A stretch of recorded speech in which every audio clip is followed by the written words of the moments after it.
There is a rattlesnake in my car, and my parents put it there to kill me. I said the words evenly to the desk sergeant. I did not bring my purse or phone. I stood at the police counter with empty hands, trembling. The officer paused mid-typing and looked up at me. "Do not open the vehicle," I warned him firmly. "Call animal control and call homicide." 20 minutes earlier, my father gave me that heavy, buzzing bag. He grinned and offered one clear instruction. "Leave it inside the car, Desi. Let it bake in the sun. We want everything nice and warm for the doctor." Warm? He wanted the snake angry so it would strike the second I unzipped it. I pressed my forehead against the glass partition and shut my eyes. I was not a daughter anymore. I was a witness. I never imagined my own father would turn a leather handbag into a coffin. Before I tell you what they found inside, tell me in the comments. What is the one sentence a family member said to you that made you realize they did not love you? They only used you. I am reading every single one. To understand why I did not scream in that police station, you have to understand the arithmetic of my family. I am a forensic accountant. My work is to study numbers and uncover the story they conceal. In my family, the equation was simple. I was the asset. My younger sister, Brittany, was the liability, and my parents were the investors who refused to accept a loss. For 7 long years, I was the fixer. I cleared my father's credit card debt 3 different times. I financed my mother's boutique candle shop that survived exactly 4 months. I purchased the house we all shared because their credit scores were colder than January air. I believed that if I paid enough, I would eventually purchase favorite status. I was wrong. The nightmare did not begin with a snake. It began 6 months ago on a Tuesday, just like this one. I returned home after a 12-hour shift auditing corporate bankruptcy. My eyes burned, and all I wanted was to fall into my bed. But when I stepped through the front door, I stumbled over something blocking the hallway. It was a black trash bag. Then I noticed another one, and another. There were 6 30-gallon bags arranged against the wall, stuffed with my clothes, my shoes, and my books. I stood there blinking, trying to force the data to match reality. My parents were seated at the kitchen island, drinking a bottle of Pinot Noir I had saved for something special. Brittany was there as well. She had recently moved back in after her attempt at becoming a lifestyle influencer in Los Angeles ended with eviction and a maxed-out credit card. She was wrapped in my silk robe. "What is happening?" I asked. My voice was soft. I was too exhausted to raise it. My mother, Patricia, smiled at me. The tight, sympathetic smile you give a child who does not grasp the rules of a game. "Oh, Desi, you are home," she said. "We relocated your belongings. Brittany needs the master suite." I stared at the locked bedroom door I paid the mortgage for. "Excuse me," I said. "She is in crisis, honey," my mother continued, swirling her wine. "She is depressed. The guest room is too cramped and gloomy. She requires natural light and the soaking tub to calm her nervous system. We moved you to the sectional in the den. It is temporary, only until she finds stability again." I looked toward my father, Donald. He was the one who taught me to balance a checkbook. He always spoke about fairness. "Dad," I asked quietly, "this is my house. That is my bedroom." He slammed his glass onto the granite counter so hard I flinched. "You are so selfish, Desi," he snapped. The poison in his voice stunned me. "You are accustomed to hardship. You are strong. You can endure a little discomfort. Look at your sister. She is delicate. She does not have a safe space right now. She might harm herself. Do you want that burden on your conscience? Do you want to be responsible if your sister gets hurt?" I looked at Brittany. She was not crying. She was scrolling through social media on her phone, appearing bored, secure in knowing her fragility was a weapon powerful enough to push me out of my own life. And I did what I had been conditioned to do since I was 5 years old. I surrendered. I didn't argue. I didn't force them out. I slept on the sectional sofa in the den for 3 long months, waking each morning with a stabbing backache. While my jobless sister stretched across my king-size bed and my parents uncorked my wine, I convinced myself it was generosity. I told myself I was being the devoted daughter. But lying awake in the darkness, hearing their laughter spill from the kitchen, I began to see the truth clearly. I wasn't a daughter to them. I was an asset. And assets don't receive bedrooms. They are drained until they are worthless. The breaking point didn't arrive with screaming. It arrived with a rustle of paper. 3 weeks after relocating to the couch, I was hauling out the kitchen trash because Brittany insisted the scent of coffee grounds turned her stomach. As I knotted the bag, a crushed envelope slipped out. 'Twas smeared with tomato sauce, yet the crimson stamp across the front was clear. Notice of default. I lifted it slowly. My hands trembled, not with fear, but with a cold, rising fury. It was a foreclosure notice for my parents' former house, the property they rented for income. The same house I had given them $45,000 to clear 3 years earlier. I had delivered a cashier's check. I had watched my father weep and swear the mortgage was erased. They never paid it off. They kept the money. They had been siphoning from me for years, meeting my eyes and smiling while they emptied my future. To finance their present, I didn't confront them, didn't march into the living room and wave the document before their faces. That is what a daughter might have done. But the daughter had died in that kitchen. The forensic accountant replaced her. In my profession, we repeat a simple rule. Emotions create static. Data reveals truth. I needed proof. I understood I couldn't simply guess their passwords. That is cinematic fantasy. I required an entry point that was lawful, undeniable, and willingly accepted. So I went shopping. I returned home the following evening carrying a small white box. Asterisk, I found Brittany in the living room, whining to our mother about her shattered phone screen. Here, I said, dropping the box into her lap. She stared at it cautiously. It was a brand new iPhone 15 Pro Max. What is this? A peace offering. I lied. My tone remained calm. I know things have felt strained. I want us to be better. It's on my family plan. So the bill isn't your problem. Unlimited data included. Her eyes sparkled instantly. Greed always defeats suspicion. She ripped the plastic wrapping, but I paused her. I already configured it for you, I said lightly. I didn't want you struggling with transfers or carrier settings. It's completely ready. The passcode is 1234. You can update it later if desired. She never updated it. She didn't question my kindness. Sis simply clutched the phone and muttered thanks before opening Instagram. She didn't understand that accepting a device on my plan, prepared by me, the account administrator, meant she willingly surrendered access to her digital world. I didn't need hacking. I only needed to sign into my own iCloud family account. That night, while they slept in bedrooms I financed, I sat on the den floor and opened my laptop. I wasn't searching for appreciation anymore. I was conducting an audit of my family. The first discovery was motive. It wasn't mere financial incompetence. It was fear. I found a text conversation in Brittany's cloud backup from a contact saved as VIP services. The message received yesterday at 11:42 p.m. contained a photograph. It was a blurry image of our front door shot from a parked car outside. The caption beneath it read, "You owe 85,000 United States dollars. Brittany payment by Wednesday or we take the girl. Break the legs first." Wednesday. Today was Monday. The deadline stood 48 hours away. I leaned back slowly. The screen's blue glow filled the room. Everything aligned now. The fear in my father's expression, the urgency. They weren't simply greedy. They were being chased. They required $85,000. And they had no assets besides one. Me? I continued digging deeper. I reviewed the browser history on the family iPad, also linked to the account.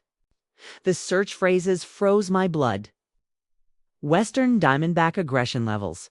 Heat activation triggers. How quickly does rattlesnake venom induce cardiac arrest? Autopsy indicators of accidental animal attack. They weren't arranging theft.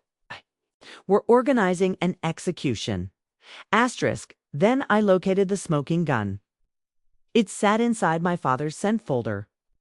He had used my Wi-Fi to contact a questionable insurance broker in Henderson. Attached was a PDF document. Application for term life insurance. Insured Disarmas. Beneficiaries, Donald and Patricia Aries. Payout, $750,000. I magnified the file. The signature below was jagged and pixelated, an obvious digital forgery. And there, boxed in yellow highlight, was the clause confirming my fate. Medical exam waived. For policies under $1 million in accidental death cases. They had assigned my life value. K, they kept it below $1 million to prevent a nurse from checking my blood pressure. K, they needed everything staged as an accident. K, a tragic, random desert animal attack, so the payout would process quickly. I stared at the figure $750,000. In economics, there is a principle called sunk cost. It describes pouring more money into a failing investment because you've already sacrificed too much to abandon it. Sitting there in darkness, I understood something chilling. I was not a daughter to my parents. I was liquidity. Brittany was their chosen investment. They had invested love, ego, and finances into her for 26 years. Vacuum of debt. But she was theirs. To them, surrendering her to loan sharks was impossible, would require admitting their mistake. So to rescue the failing asset, they had to liquidate the profitable one. They needed to cash me out. It wasn't emotional, was transactional. And that realization wounded deeper than hatred. I closed the laptop quietly. I didn't contact police. Yet if I called immediately, they would dismiss everything as research for a novel or confusion. I required action from them. I needed them to place the weapon in my hands. I lay down on the couch, hearing the hollow silence of the house, waiting. For their attempt, over the next 24 hours, sleep abandoned me. I became invisible inside my own home while my parents watched television downstairs and Brittany occupied my bed. I constructed a digital vault of proof designed to bury them. No hacking necessary. Only observation where they were too careless, to conceal. My father still typed, using 2 fingers and kept passwords scribbled on sticky notes beneath his keyboard. He assumed I was too consumed by work to monitor activity on my Wi-Fi network. He was mistaken. I accessed the router's admin portal. It is astonishing what router logs reveal when properly interpreted. I correlated device identification numbers with precise timestamps. At 2 a.m. Sunday morning, while I pretended sleep, on the couch, the family iPad, normally used for games, was active. I opened the synchronized browsing history through the cloud account I controlled. The search entries formed a blueprint for murder. Western Diamondback versus Mojave Green toxicity comparison. Where to purchase venomous snakes? Las Vegas underground. Does heat increase snake aggression? That final query halted me. Heat. They were studying environmental agitation triggers. They didn't merely want a bite. They wanted frenzy. They intended that the instant I unzipped that bag, the creature inside would strike before I could move. I captured screenshots carefully. I preserved every metadata file. I organized every search term into a folder marked premeditation. Then, I aimed for the financial kill shot. I knew my father borrowed my laptop while I worked because he complained his phone screen was too tiny for composing emails. He never signed out. I opened his email client and navigated directly to the sent folder. There it sat. An email dispatched 3 days earlier to a broker in Henderson using a domain that resembled a shell corporation. Subject line application, Desi Aries. Attachment policy, final signed PDF. I opened the document. It was a term life insurance contract. The coverage totaled $750,000. I studied the paperwork carefully. The way I dissect corporate balance sheets? Why 750,000? Why not request the entire million? Then I noticed the clause on page 4, digitally highlighted in yellow. Medical examination waived for policies under $1 million. They had researched thoroughly. Had they requested $1 million, an insurance nurse would have contacted me for blood work. By remaining beneath the threshold, they avoided the single safeguard that might have alerted me.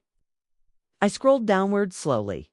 There was my signature, Desi Aries. The forgery was competent, likely traced from a birthday card signature. But enlarging it to 400%, I detected pixel distortion artifacts. It was a copy-paste fabrication. I reviewed the digital timestamp. Signed.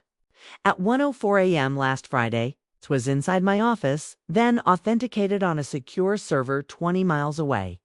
I retrieved my employment access logs, establishing my alibi. One possessed motive means an opportunity documented clearly. Yet I continued further. I needed assurance this evidence would outlive me. I created a secure encrypted cloud server unconnected to any known email identity. I uploaded every file, screenshots, PDF contracts, message threads, router logs. I configured a dead man switch protocol. If I failed to log in every 24 hours resetting the timer, the complete archive would automatically dispatch itself to the district attorney, my employer, and 3 media organizations. I leaned back against the den wall. The house remained silent. My father's snoring drifted from the guest room. The refrigerator hummed steadily. Felt almost unreal. I was inside a house shared with 3 individuals holding legal betting slips on my death, sleeping peacefully. I checked the calendar on my phone Tuesday. The loan shark's deadline was Wednesday. Tomorrow would be execution day. Fear had evaporated. In its place settled icy clarity. They believed themselves hunters, preparing a snare for an unsuspecting animal. They did not understand they had entered a cage with a forensic accountant. I shut my laptop. I left my door unlocked deliberately. I wanted them comfortable. I wanted them convinced I remained the naive, obedient daughter who followed instructions precisely. I waited for sunrise. Tuesday morning arrived beneath a sky so blue it appeared artificial. The air in the kitchen felt brittle, like spun sugar ready to crack if voices rose too high. I smelled bacon and coffee, the aroma of an ordinary family breakfast, but beneath it lingered the sharp metallic scent of adrenaline. My mother Patricia stood at the stove turning pancakes. She was humming softly. She never hummed. It was theater. A desperate effort to make this Tuesday appear normal before the loan sharks arrived Wednesday.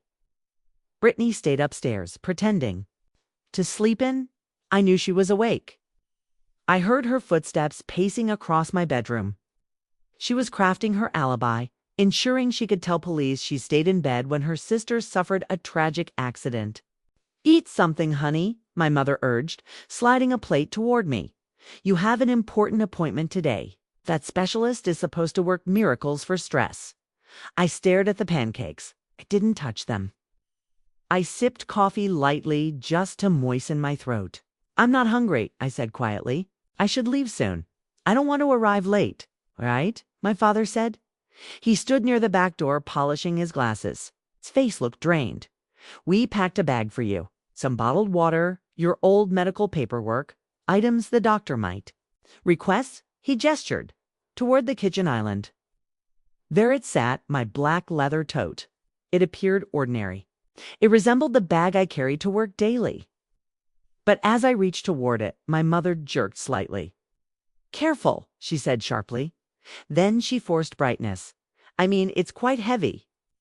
One added 3 large water bottles. Hydration matters. I lifted it slowly. It was heavy. Then I felt it. A faint rhythmic vibration against the leather. A low, dry hiss, barely audible beneath the refrigerator's hum. My blood froze solid. It wasn't water bottles inside. I slipped the strap over my shoulder, holding the bag away from my body. "Thanks, Mom," I said. "You think of everything." My father escorted me outside. The Las Vegas sun already punished, asphalt radiating visible heat waves. We stopped beside my Honda Civic. This was the point of no return. "Listen, Desi," he said, placing his hand on my shoulder. His palm felt damp. "When you reach the clinic, reception is awful. Leave the bag inside the car while you check in. Lock the doors carefully. We don't want thieves stealing records." I studied him quietly, the same man who once steadied my bicycle. "Leave it in the car," I repeated. He added I should wait 10 or 15 minutes, claiming heat would safeguard the documents. He offered no further detail. I understood perfectly. Rattlesnakes are cold-blooded. Inside the cool house, it remained sluggish. In a sealed vehicle, beneath desert sun, it would grow agitated and lethal. The instant I unzipped that bag, it wouldn't merely bite, it would lunge. I nodded agreement. I entered the car, watched him retreat inside, then drove away calmly. Once beyond their sightline, I pulled over, switched off the air conditioning, rolled up windows, and allowed the cabin to bake. I needed flushed skin.